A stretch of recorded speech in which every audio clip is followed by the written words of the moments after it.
Remember when ordering a beer meant choosing between Blue X or 50? When the bartender knew your brand before you even sat down? When a draft cost 75 cents and tasted like Friday Night Freedom? Want to go back to the pub?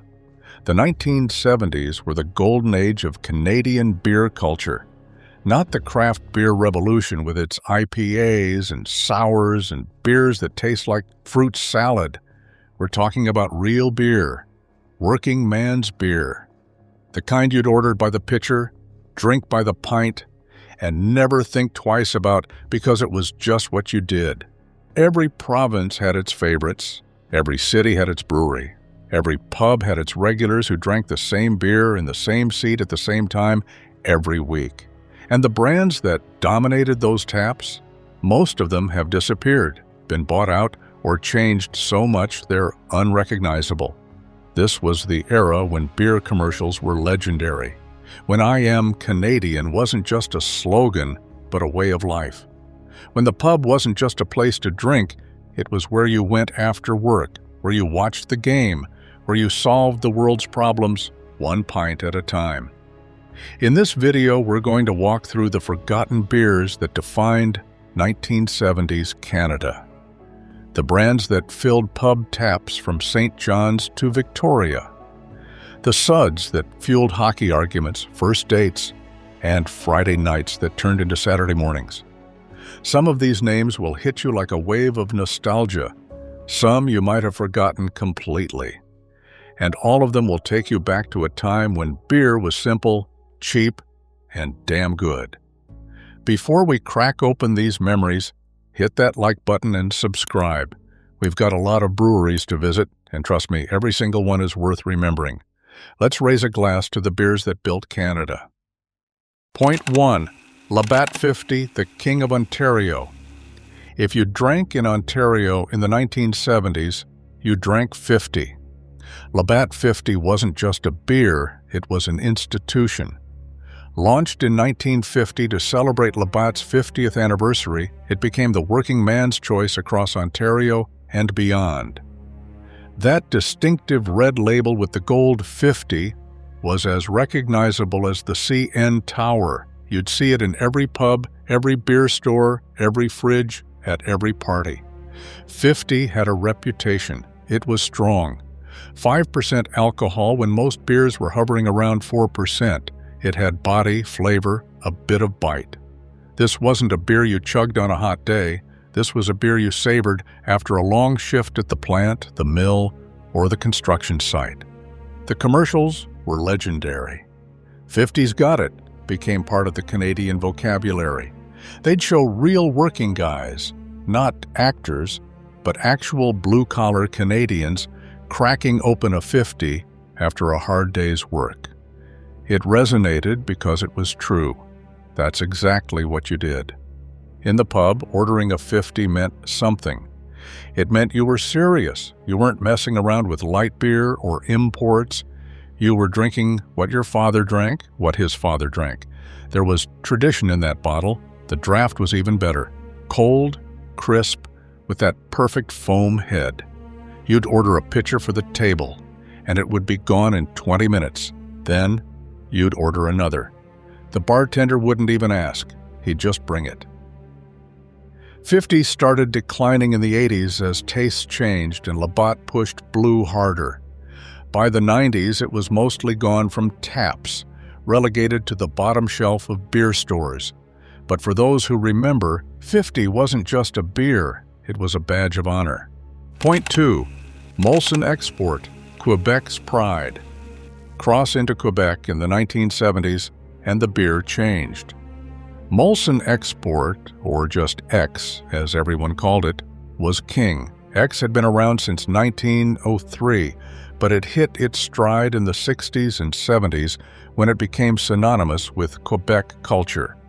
This was the beer of the Canadians, the beer of the construction worker, the beer of the guy who worked all week and lived for Saturday night. The taste was distinct, fuller-bodied than most Canadian lagers, with a slightly sweet finish. At 5% alcohol, it packed a punch. You didn't drink X to quench your thirst. You drank it to feel something. The green bottle with the red label was everywhere.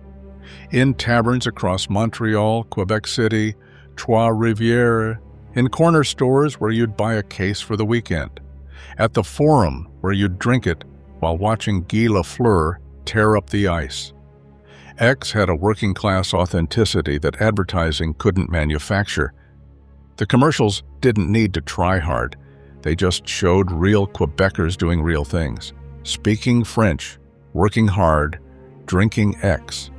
It was honest. In English Canada, X was seen as the Quebec beer. If you ordered it in Toronto or Calgary, people knew you either had Quebec roots or you appreciated a beer with character. It was a statement. The pub culture around X was different too. Quebec taverns in the 70s were men-only establishments until the laws changed. Dark, smoky rooms where guys would gather after work, order pitchers of X, and talk hockey, politics, and life. The beer was the glue that held these communities together. X is still around today, but it's not the same. The recipe changed. The marketing changed. The culture changed. But for those who drank it in its heyday, X was more than beer. It was identity. Point 3. Old Vienna, the prairie favorite. Head west to the prairies and you'd find Old Vienna. Brewed by MOLSON in Saskatchewan and Alberta, Old Vienna was the beer of choice for farmers, oil workers, and anyone who worked with their hands under the big prairie sky. That distinctive red and white can with the Vienna coat of arms became a symbol of Western Canadian beer culture. Old Vienna was smooth, lighter than 50 or X, but with enough flavor to keep you coming back. It was a beer you could drink all night without feeling like you'd been hit by a truck the next morning. Perfect for long summer evenings on the patio or winter nights watching the game. The commercials leaned into Western pride. Cowboys, rodeos, wide open spaces. Old Vienna, the beer with the Western spirit. It wasn't subtle, but it didn't need to be. It spoke directly to its audience, people who valued hard work, straight talk, and a cold beer at the end of the day. In Saskatchewan pubs, Old Vienna was on every tap. You'd walk into the Balmoral or the Patricia in Saskatoon, and half the room would be drinking it. Same in Calgary, Edmonton, Regina. It was the default choice, the safe bet, the beer that never disappointed. The brand started fading in the 80s as national brands like Blue and Canadian pushed into Western markets. By the 90s, it was mostly gone. But ask anyone who grew up in Saskatchewan or Alberta in the 70s, and they'll tell you Old Vienna was the real deal. Point 4. Carling Black Label, the East Coast classic. Down east, Carling Black Label ruled the taps. Black Label had British roots. Carling was a UK brewery, but it became thoroughly Canadian, especially in the Maritimes. That black label with gold lettering was a fixture in Newfoundland, Nova Scotia, New Brunswick, and PEI. The beer itself was straightforward, clean, crisp, no nonsense, not fancy, not trying to be anything it wasn't. Just a solid lager that went down easy and didn't break the bank. What made Black Label special in the Maritimes was its connection to the fishing and mining communities. This was the beer you drank after a week on the boats or underground. The beer you'd share with your crew at the Legion or the local pub. The beer that tasted like home. The commercials featured the famous Mabel campaign. Hey Mabel, Black Label. It was cheesy, but it stuck. Everyone knew the jingle. Everyone could quote the ads. It became part of the cultural fabric. In Newfoundland especially, Black Label had a loyal following. You'd walk into a pub in St. John's and the bartender would have it ready before you even ordered. That's how ingrained it was. The brand got absorbed into larger corporate structures over the years. The recipe changed, the marketing changed. By the 2000s, it was barely recognizable. But for those who remember, Black Label was more than beer, it was community. Point 5. O'Keefe, the Toronto tradition. O'Keefe was Toronto's beer through and through. The O'Keefe Brewery on Victoria Street was a Toronto landmark.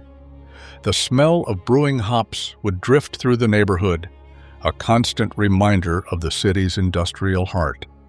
And the beer that came out of that brewery, O'Keefe Ale, O'Keefe Lager, O'Keefe Extra Old Stock, defined Toronto drinking culture. O'Keefe Ale was the flagship, a proper ale with color, body, and flavor, not the pale lagers that dominated the market, but a beer with character.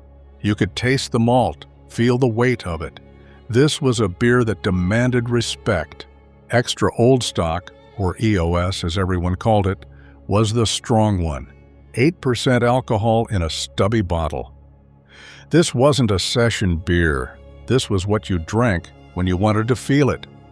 2 or 3 EOS and you were done for the night. The pubs around the brewery were legendary.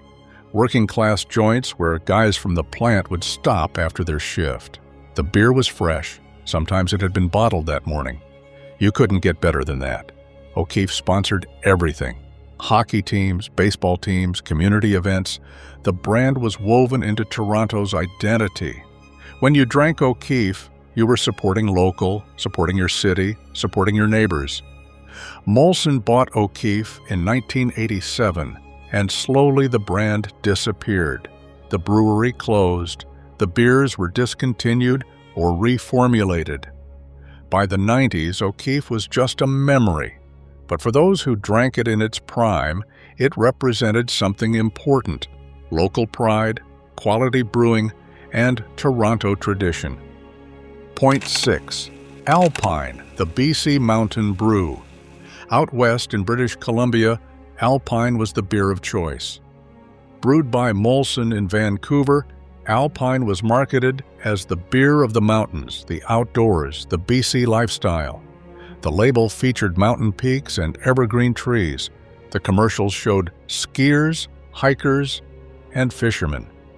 It was aspirational.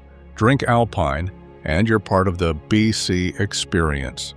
The beer itself was light and refreshing, perfect for after a day on the slopes or a hike in the Rockies. Not heavy, not overpowering, just clean, crisp, and easy to drink. In Vancouver pubs, Alpine was everywhere. The Ivanhoe, the Blarney Stone, the Princeton. You'd order a pitcher, watch the Canucks lose another game, and drown your sorrows in Alpine. It was ritual. The brand had a loyal following among outdoor enthusiasts. Ski bums in Whistler drank it. Fishermen in the interior drank it. Loggers on the island drank it. It represented a certain BC identity, rugged, independent, connected to nature. Alpine faded in the 80s as Molson consolidated brands. By the 90s, it was gone, but the memory lingers, that distinctive label, that mountain imagery, that taste of BC in a bottle. Point 7. The pub culture that surrounded them. But these beers weren't just beverages. They were the center of a culture that defined 1970s Canada. The pub was where you went, not your living room, not a restaurant. The pub. Dark wood, dim lighting, smoke hanging in the air like fog, the smell of beer and cigarettes, and decades of spilled drinks soaked into the floorboards. You had your spot, your stool at the bar or your table in the corner. The bartender knew your name, knew your drink, knew when you'd had enough. Regulars were family. You'd see the same faces every week, share the same conversations, solve the same problems. Beer was cheap. A draft cost 75 cents, maybe $1. A pitcher was $3. You could spend an entire evening at the pub for $10 and still have money for a cab home. The rituals mattered. Buying a round for the table, tapping your glass on the bar to get the bartender's attention. The unwritten rules about not taking someone's regular seat. The way you'd nod at someone across the room, acknowledging their presence without needing words. Hockey was always on. The game dictated the mood. If the Leafs or Canadiens or Oilers were winning, the pub was electric. If they were losing, it was funeral. But either way, you were there, drinking your beer, living and dying with every shift. These weren't fancy establishments. No craft beer menus, no artisanal cocktails, no fusion appetizers, just beer, maybe some peanuts and conversation. That's all you needed. The taste of memory. Close your eyes one more time. It's Friday night, 1977. You're sitting at the bar of your local pub. The bartender slides a cold draft of 50 across to you without you even asking. The Leafs are playing on the TV in the corner. Your buddy is telling the same story he told last week, and you're laughing anyway. And for this one perfect moment, life is exactly as it should be. The beers we've talked about today, 50, X, Old Vienna, Black Label, O'Keefe, Alpine, they're mostly gone now, bought out, discontinued, or changed beyond recognition. But they represented something important, a time when beer was simple, when pubs were community centers, when a cold draft and good company were all you needed for a perfect evening. These weren't just brands. They were part of our identity as Canadians. They connected us to our regions, our work, our friends, our traditions. They were there for celebrations and commiserations, for victories and defeats, for first dates and last calls. What was your beer in the 70s? What pub did you call home? What memories are tied to that first sip after a long week? Share your stories in the comments. Let's keep these memories alive. If this video took you back to the pub, hit that like button and subscribe. Share it with someone who remembers when beer was beer and pubs were pubs. Because these memories matter, this history matters. Thanks for watching, and remember, the past isn't just nostalgia. It's proof that we lived, we drank, and we belonged. Cheers.